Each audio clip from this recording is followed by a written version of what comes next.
Officer budget மீட்டிங்க்கு எல்லா ஸ்டாஃபும் வந்துட்டாங்களா? போனஸ் கேட்டு வெளியே நின்று எல்லாம் ஸ்ட்ரைக் பண்ணிட்டு இருந்தாங்களே, வரும்போது பாத்திருப்பீங்களே. என்ன சொல்றீங்க ஆபீசர்? பின்ன உடுப்பி ஹோட்டல் போண்டா செட்டு மாதிரி இருக்கிறதே 2 பேரு. இந்த மாதிரி விஷயம் பட்ஜெட் மீட்டிங்ல பேச வேணாமே. Sorry MD sir. என்ன ஆபீசர், வரவன் ஒரு பக்கம் இருக்கு, செலவன் 9 பக்கம் இருக்கு.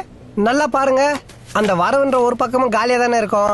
உங்க மனசு கஷ்டப்படக்கூடாதுன்னு அதை ஃபைலா போட்டு வச்சிருக்கேன். ஆபீசர், கடந்த 5 வருஷமா மட்டும் நம்ம சேனலோட நிதி நிலைமை இவ்வளவு மோசமா இருக்கே, அதுக்கு என்ன காரணம் நான் தெரிஞ்சுக்கலாமா? ஃபார் யுவர் கைண்ட் இன்ஃபர்மேஷன், நம்ம சேனல் ஆரம்பிச்சு 5 வருஷம் தான் ஆகுது. ஓஹோ. அது மட்டும் இல்லாம மத்த சேனலுக்கெல்லாம் விளம்பரம் வருது. அப்ப நம்ம சேனலுக்கு விளம்பரம் வரல? ஏன்னா நம்ம சேனலுக்கே ஒரு விளம்பரம் தேவைப்படுது. அண்ணா டீ காசு கொடுங்கண்ணே.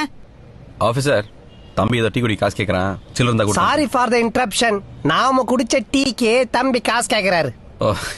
தம்பி, இங்க பட்ஜெட் மீட்டிங் போயிட்டு இருக்கு, நீங்க போயிட்டு அப்புறம் வர முடியுங்களா? சும்மா உட்காந்து வெட்டியா தானே பேசிட்டு இருக்கீங்க, என்ன கலாய்க்கிறீங்களா? இருங்க ஓனத்தை சொல்றேன். தம்பி தம்பி தம்பி தம்பி தம்பி Coming to the point,